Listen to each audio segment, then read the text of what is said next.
규리의 자두와 함께하는 왜 이런 건 가르쳐 주지 않죠? 네, 안녕하세요 여러분. 팟캐스트를 시작한 새내기 이바울 목사입니다. 와.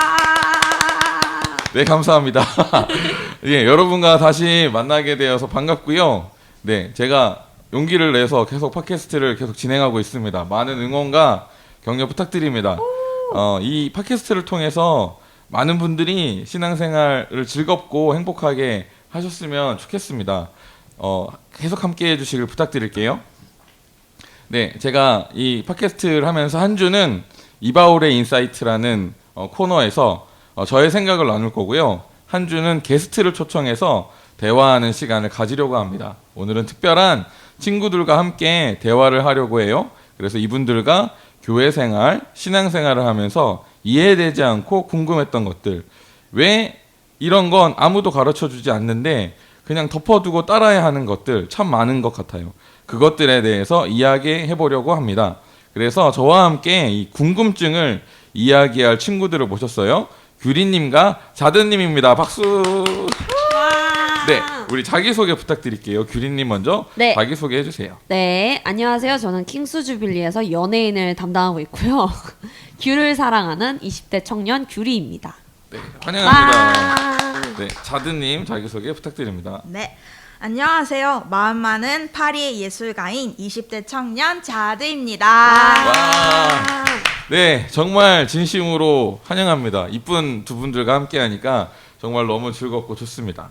그런데 규리님은 귤을 정말 엄청 좋아하시나 봐요. 네. 네, 네. 네. 감사합니다. 아, 네. 자드님은 예명이 굉장히 특이하시네요. 특별한 뜻이 있으신가요? 네, 자두는 비치색을 뜻하는 말인데요. 이거는 프랑스에서 인기 있는 이름이라고 하더라고요. 아, 그래요? 그럼 자드님은 비치색을 좋아하시나요? 아, 네.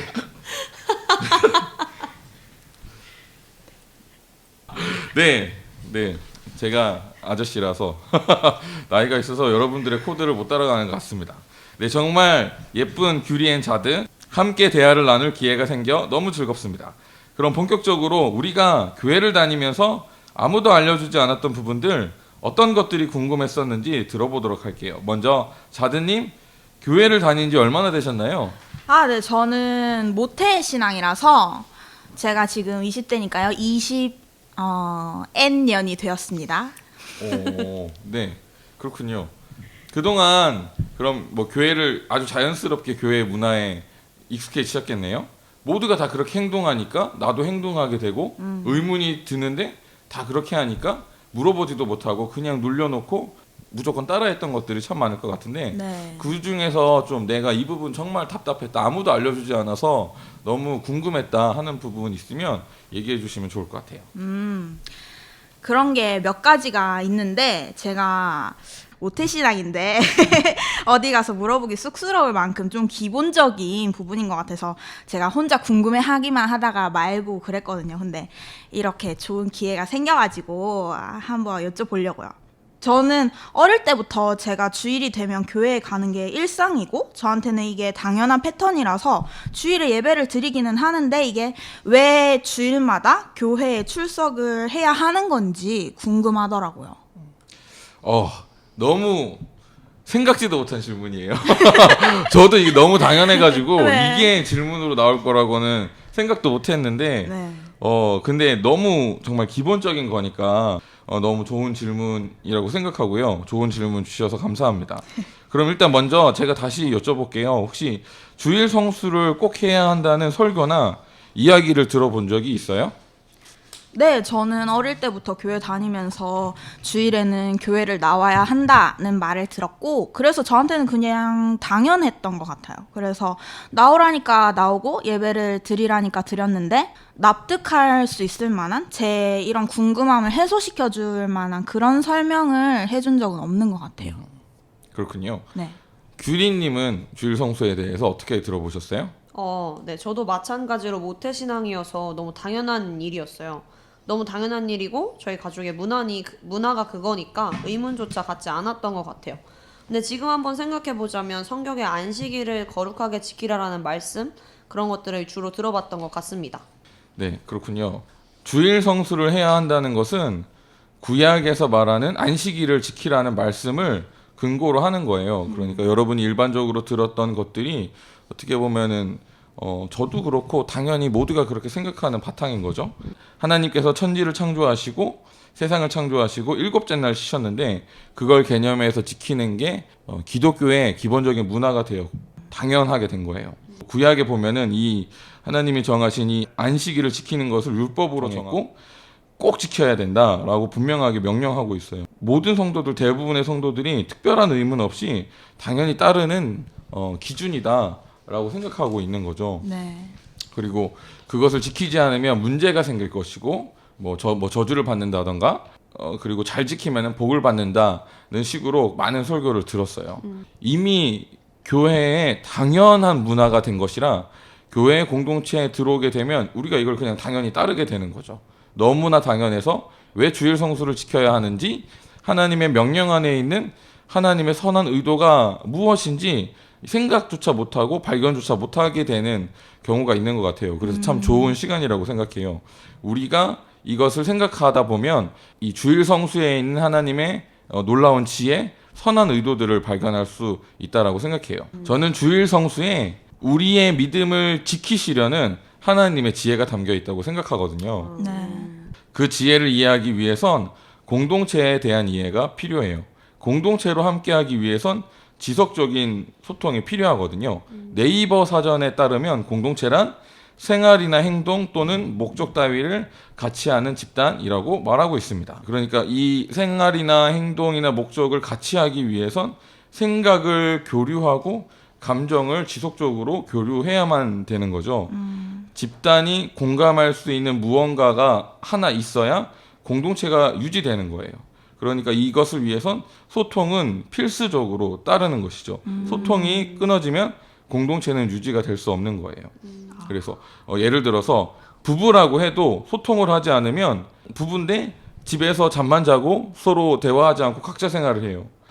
서로의 생각과 감정이 이해되지 않고 공감되어지지 않죠. 그러면 그냥 잠만 같이 잘 뿐이지 공동체라고 할 수 없죠. 남보다도 못한 관계가 될 수 있는 거예요. 그래서 부부가 서로 함께하기 위해선 서로 대화하는 소통의 시간이 반드시 필요한 것이죠. 교회도 마찬가지예요. 교회는 같은 믿음을 가진 집단으로 필연적으로 공동체로서 존재할 수밖에 없어요. 그리고 그 공동체가 유지되기 위해선 소통이 필요한 거죠. 소통을 위해서 구성원들이 지속적으로 만나고 대화하고 이야기를 듣고 관계를 맺어야 하는 거예요. 그 공동체가 유지될 수 있는 적당한 만나는 주기, 그것이 일주일이라고 저는 생각을 합니다. 일주일에 한 번씩은 만나서 같은 설교를 듣고 서로 만나서 대화하고 교제하는 거죠. 그러면 이런 시간들이 공동체에 대한 소속감을 유지시켜주고 같은 문화, 같은 생각, 같은 비전을 공유하고 유지하게 해줍니다. 제가 대학 시절에 사람은 28일이 지나면 비전과 목표에 대해서 점점 잊어지는 통계를 배웠습니다. 그래서 리더는 적어도 한 달에 한 번은 공동체의 방향과 목적을 다시 언급해 주어야 한다. 설교해 주어야 된다라고 배웠어요. 그래야 구성원이 그 방향과 목적을 같이 품고 나아갈 수 있다라고 배웠거든요. 그래서 이 4주의 시간, 한 달에 한 번의 시간이 굉장히 이 교회의 리더로서 굉장히 중요한 시간이다라고 배웠습니다. 네. 이런 이야기들을 토대로 볼 때 우리가 한 달 정도 교회에 출석하지 않는다면 아마 교회에 대한 소속감이나 문화나 비전이 자연스럽게 사라지게 되면서 교회에 다시 나간다는 것이 어색해질 거예요. 만약에 한 달 동안 교회를 출석하지 않았어요. 그리고 다시 교회에 나아간다고 했을 때 교회를 처음 갔을 때처럼 그 교회의 문화가 어색하게 느껴지고 그 비전이 생소해지는 그런 경험들을 하게 되는 거죠. 만약 다시 다닌다, 한 달 동안 쉬었다가 교회를 다시 가게 된다면 나를 다시 그 문화와 그 생각에 비전에 맞춰야 되는 그런 불편함이 생기게 되는 거예요. 만약에 우리가 어떤 새로운 공간에 가거나 새로운 곳에 가면은 그 어색함과 불편함을 각오하고 가는 거잖아요. 그쵸. 근데 교회를 갈 때 그걸 다시 각오하고 간다는 건 교회를 다시 가는 것이 쉽지 않다는 것을 의미하는 거죠. 네. 그래서 그런 일이 일어나지 않도록 믿음을 지키고 믿음을 지키는 것을 넘어서서 이 성장하러 나아가기 위해선 가장 적절한 주기가 일주일인 거죠. 주일 성수라고 얘기했는데 그냥 믿음을 지키고 소속감을 유지하는 최소의 단위는 한 달에 한 번, 28일 그 정도라고 저는 생각하고요. 근데 그것이 아니라 성장하기 위해서 최소의 주기는 일주일이다. 네, 그것이 저의 생각이고 이것이 안식일이라는 제도에 성경에 나와 있는 제도에 있는 하나님의 지혜라고 생각합니다. 네, 사람은 사회적인 동물이잖아요. 네. 문화적인 동물이고 네. 그래서 내가 속한 집단의 영향을 굉장히 많이 받아요. 예전에 제가 다녔던 교회는 매일 모였어요. 매일 모여서 예배하고 기도하고 교제했어요. 와. 그러니까 그 소속감, 유대감, 공동체에 대한 어떤 결속력이 굉장히 강했던 거죠. 그렇게 강한 공동체였는데 그 공동체에서 어떤 친구가 개인 사정으로 교회를 떠나고 다른 지역에서 새로운 공동체를 만났어요.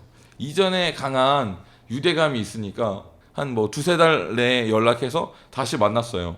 근데 몇 달 만에 만났는데 그 친구와 대화하고 이야기를 하는데 그 친구가 너무 달라진 거예요. 이전에 함께 했던 것을 떠나서 새로운 공동체에 가니까 이미 그 공동체에 적응하고 문화화되어서 이전 공동체와는 전혀 다른 생각과 가치관을 가진 친구가 되었더라고요. 그러니까 그 친구를 만났는데 예전에는 거리낌이 없었는데 거리낌이 생기고 어색하고 불편해졌어요. 유대감도 이전처럼 느껴지지 않더라고요. 그러니까 그때 만나고 나서는 자연스럽게 다시 연락하기가 꺼려지고 그러면서 관계가 멀어지게 되는 그런 경우가 있어요. 정말 사람이 이 소속된 집단에서 집단의 영향을 정말 많이 받는다는 걸 보여주는 실례죠. 네. 우리가 교회를 떠나면 아무리 믿음이 좋은 사람도 그것을 유지하는 게 결코 쉽지 않아요. 그래서 하나님이 꼭 교회를 소속되어라 라는 말씀을 명령을 주셨다라고 생각해요. 하나님은 이걸 너무나도 잘 알고 계시는 것이죠. 일주일이라는 주기가 우리가 믿음을 지키고 성장하는데 아주 중요한 주기라는 것을 알고 계셨기 때문에 주일 성수라는 제도를 만드셨고 공동체가 모이게 하여 주시고 유지하고 성장할 수 있도록 해주신 거예요. 그러니까 저희의 믿음과 저희의 어떤 정체성, 본질을 유지하기 위해서 주님께서 예비하신 그런 제도인 거죠. 네, 저는 그렇게 생각합니다. 어떻게 이해가 좀 되셨나요?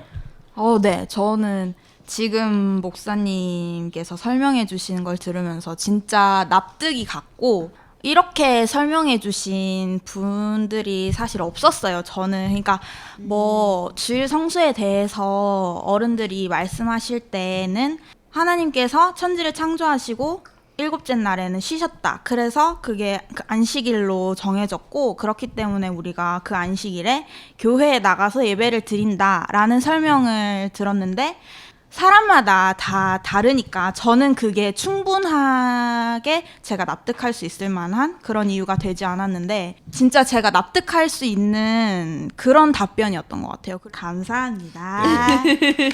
도움이 되었다니 너무 좋습니다. 네.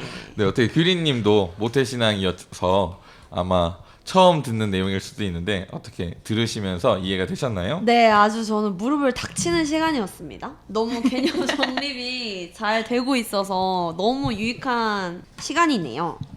근데 또 성경에 보면 권위라는 단어가 나오잖아요. 그래서 예수님이 권위를 두고 말씀하셨다. 혹은 여호와께서 다스리시니 스스로 권위를 입으셨다. 뭐 이런 말씀들이 제가 느끼기에 권위란 하나님으로부터 온 자리, 존귀한 것 또는 좀 대단한 아니면 무거운 좀 그런 것이 아닌가라는 생각이 있어요. 근데 또 제가 목사님의 권위 아래 정렬되어라 뭐 이런 설교를 들은 적이 있어서 권위란 저에게 되게 좋고 귀한 것이다라는 개념이 잡혀 있는데 근데 대부분 제가 만났던 어른들 다양한 분들이 권위를 본인의 능력인 것 마냥 아니면 자신의 정체성인 것 마냥 가지고 행동하는 분들이 좀 계시더라고요. 근데 저는 그럴 때마다 되게 마음이 상하고 항상 이걸 존중하는 것이 순종인가? 이런 고민들을 많이 했었던 때가 있었어요.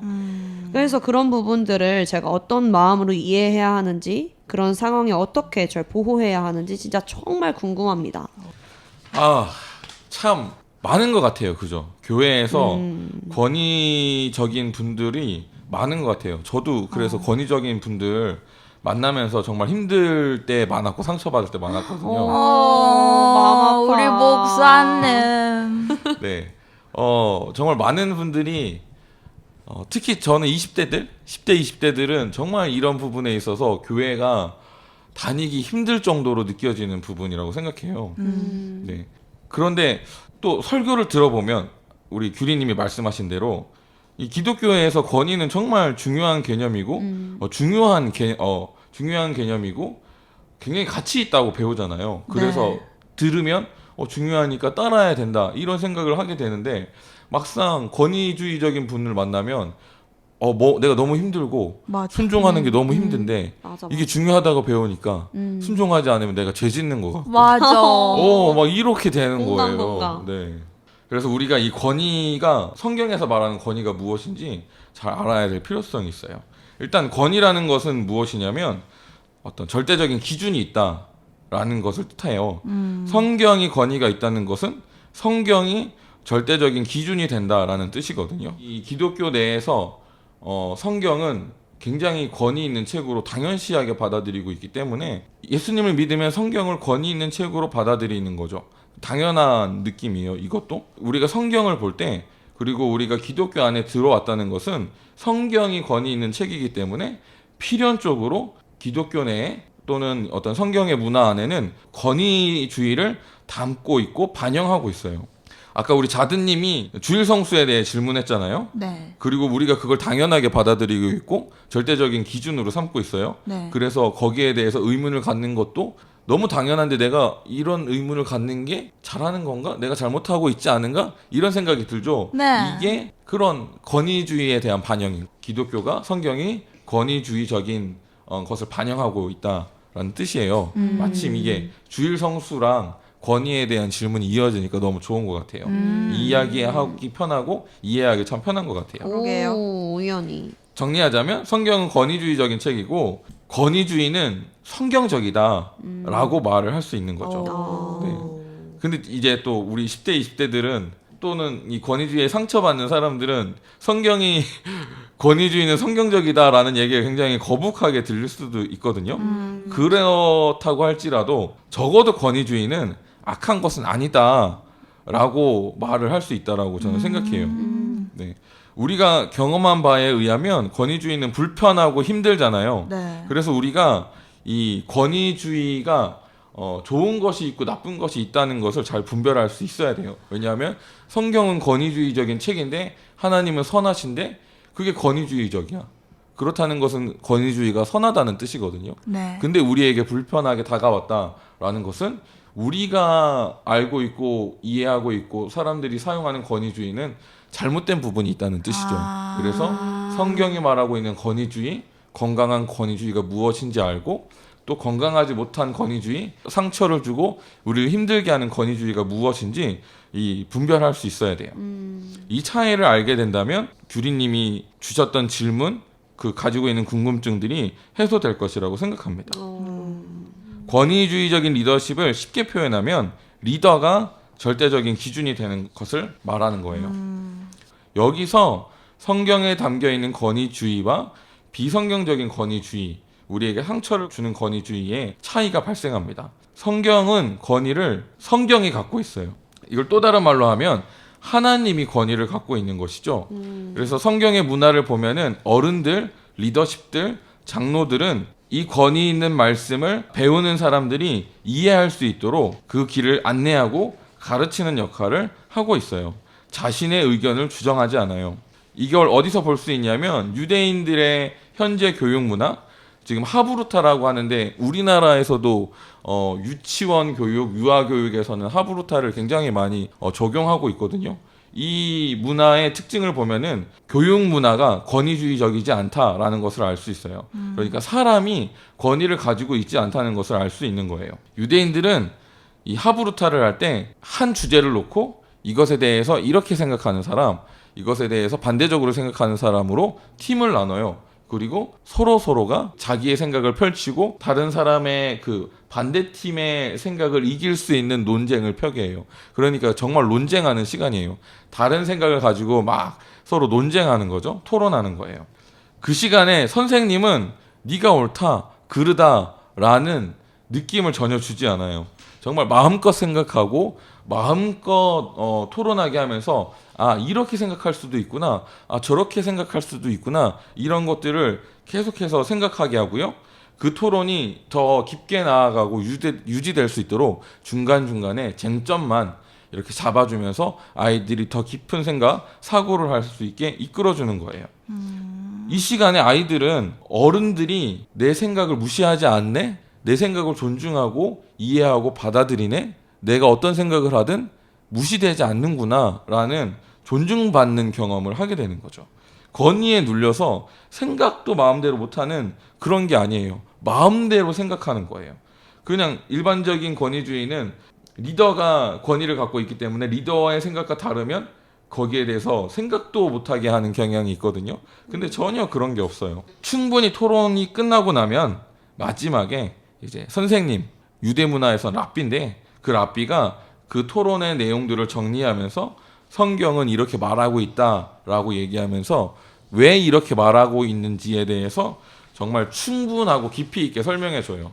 거기에 대해서 충분히 생각하고 토론했고 생각해봤던 아이들은 가르침, 그 지혜를 배우면서 아, 성경의 가르침이 정말 위대하구나, 다르구나 라는 것을 느끼게 되고 아이들은 거기에서 성경의 권위를 배우는 거죠. 아, 성경은 다르다, 성경은 위대하다, 그렇게 느끼게 되면서 성경을 자연스럽게 따르는 거예요. 이 유대 문화에서 개인의 생각과 선택은 존중받는 영역에 있어요.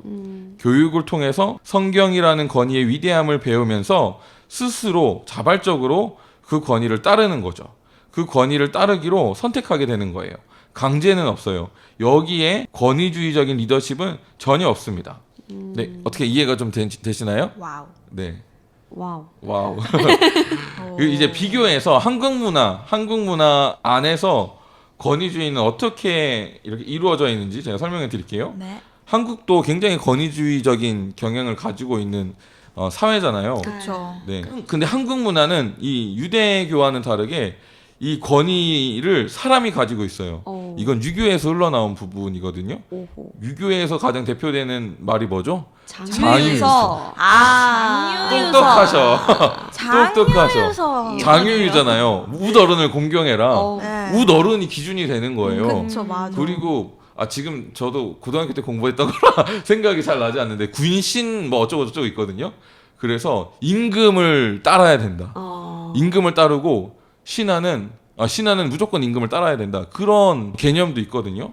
그러니까 이 장유유서로 대표되는 유교의 가장 큰 특징은 무엇이냐면 어른을 따라야 된다라는 개념이죠.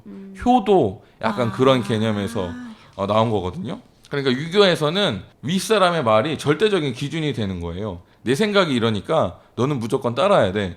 만약 내 생각과 다르면 아랫사람이 따르는 게 미덕인 거예요. 내 생각과 내 감정을 무시하고 네, 그런 경향이 있는 거죠. 무시하고. 내 생각과 반대되면 장유유서를 지키지 않는 거예요. 어른들, 그러니까 조금 정확하게 표현하면 내 생각이 어른들의 생각과 달라요. 네. 근데 거기에 대해서 내가 반대하고 반대 의견을 내는 거는 네. 장유유서를 지키지 않는 거죠. 그러면 그건 죄가 되는 거예요. 오. 네. 세상에. 이런 문화 안에서 그냥 자연스럽게 윗사람의 생각을 따르지 않는 게 굉장히 불편해져요. 그냥 나는 아무 생각하지 않는 게 편하다. 맞아. 이렇게 되는 거죠. 한국 교회 또한 이런 경향을 그대로 갖고 있어요. 그리고 더 웃긴 건 뭐냐면 이 한국의 잘못된 권위주의가 있잖아요. 네. 근데 이게 권위주의적인 형태를 가지고 있단 말이에요.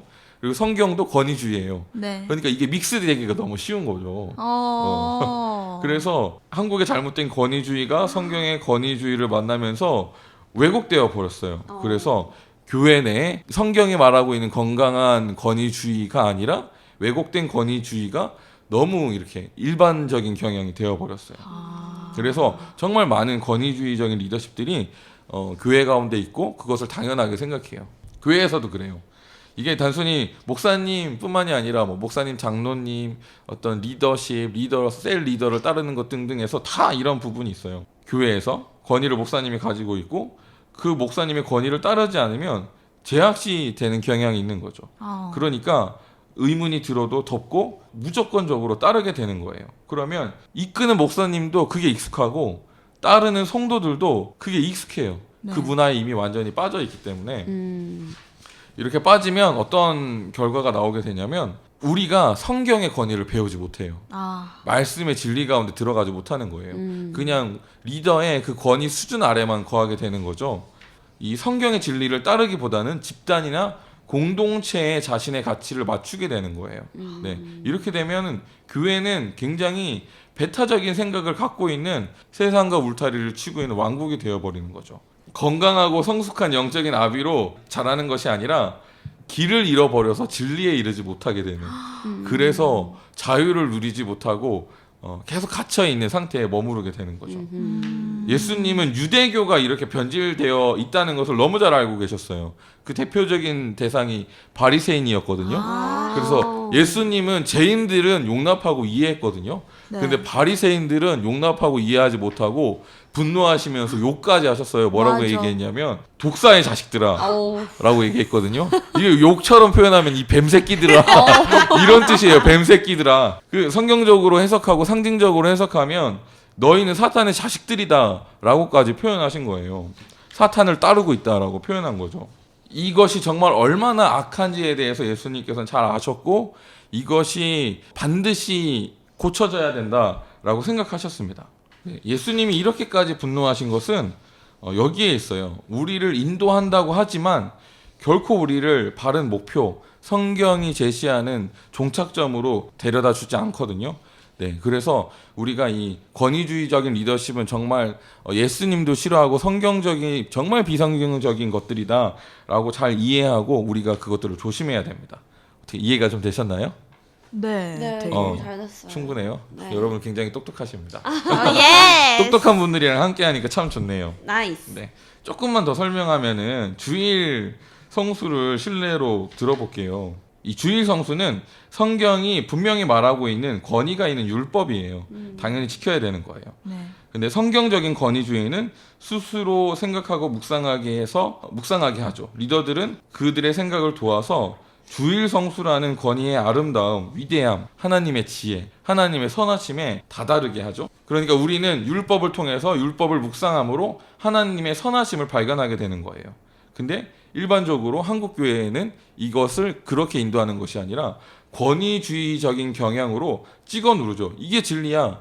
이것을 따르지 않으면 벌을 받아. 성경은 이렇게 말하고 있어. 안 하면 저주를 받을 거야. 계속 두려움을 주고 겁을 주고 막 심지어는 몇몇 예를 들면서 몇 명을 지정해서 왜 주일 성수하느냐 막 꾸짖으면서 그렇게 분위기를 만들어가는 거예요. 정말 권위 있는 말씀을 권위주의적인 경향으로 반발심을 갖게 만드는 거죠. 그러면 사람들이 따르고 싶지 않죠. 그쵸. 이게 옳은데도 맞아. 내 생각에 자유가 없고 맞아. 막 강요하고 아우. 강제하니까 진짜. 반발심이 생기고 따르지 않게 되는 거죠. 이거는 뭐랄까요, 성경의 가치를 훼손하는 방법이라고 생각해요. 교회 내에서 권위주의로 개인의 생각과 자유를 묵살하는 이런 케이스는 반드시 버려야 됩니다. 이것은 정말 잘못되었고 앞으로 교회가 건강하게 가기 위해선 권위주의적인 모습을 반드시 버려야 해요. 규리님이 이런 분들을 어떻게 이해하고 받아들여야 하는지에 대해서 물어보셨는데 이건 받아들이면 안 되는 거예요. 네. 분별해서 이건 잘못되었다라고 분별하고 거절하고 피해야 되는 부분이에요. 만약 그런 분들을 만났어요. 근데 우리 뭐 한국에도 권위주의적인 문화가 있듯이 권위주의가 이로운 부분이 정말 있거든요. 근데 이 권위주의가 나에게 해를 주기 시작했어요. 그런다면 이 부분을 넘으면 나는 이 공동체 혹은 이 영역 안에 계속 있을 수 없겠다라는 선을 치시고 그 부분이 넘으면 거기서 나오시는 게 좋습니다. 이건 무조건 나와야 되는 기준이 있는데 첫 번째는 무엇이냐면 권위주의로 내 재산을 갈취한다. 무조건 나오셔야 돼요. 근데 너무 많아요, 이 케이스가. 그리고 어떤 성적으로 무조건 성적인 스캔들이 나면은 이거는 끝난 거거든요. 무조건 나오셔야 돼요. 그렇게 내 권위로 이런 부분에 대해서 선을 넘으면 무조건 나오셔야 합니다. 네, 이해가 되셨나요? 우리 네. 규리님? 너무 저에게 명확한 기준이 된 것 같아서 저를 이제 안전하게 보호할 수 있을 것 같습니다. 좋습니다. 자드님은요? 저도 권위주의라고 생각을 했을 때 저는 그게 부정적인 거라고 생각을 했는데 성경이 권위주의적이다라고 하면서 이렇게 건강한 것과 건강하지 않은 것에 대해서 이제 비교하면서 말씀해 주셔서 되게 또렷하게 와닿았습니다. 좋습니다. 네, 그럼 정리할게요. 건강한 권위주의는 권위는 성경이 갖고 있는 거고요. 리더는 그 권위를 성도들이 인정하고 받아들일 수 있도록, 그러니까 성경의 권위를 인정하고 받아들일 수 있도록 돕는 사람이 되어야 하는 겁니다. 어떻게 여러분 이 시간이 유익하셨나요? 네. 너무너무 유익했어요. 너무 좋아요. 네, 계속해서 이 유익한 시간이 유지됐으면 좋겠고, 저 질문들 너무 좋았어요. 너무 일반적으로 많이 경험하고 생각하는 부분들이라 저도 많이 공감됐고, 저뿐만이 아니라 정말 많은 사람들이 공감하는 질문들을 해주셔서 너무 감사합니다. 그리고 다음 시간에는 더 재미있는 질문들이 있을 것 같아요. 그 질문으로 다시 만났으면 좋겠어요. 네, 우리 마지막으로 우리 인사하고 마무리하도록 하겠습니다. 규리의 자두와 함께하는 왜 이런 건 가르쳐 주지 않죠? 시간이었습니다. 반가워요. 바이. 여러분 다음 주에 만나요. 다음 주에 만나요.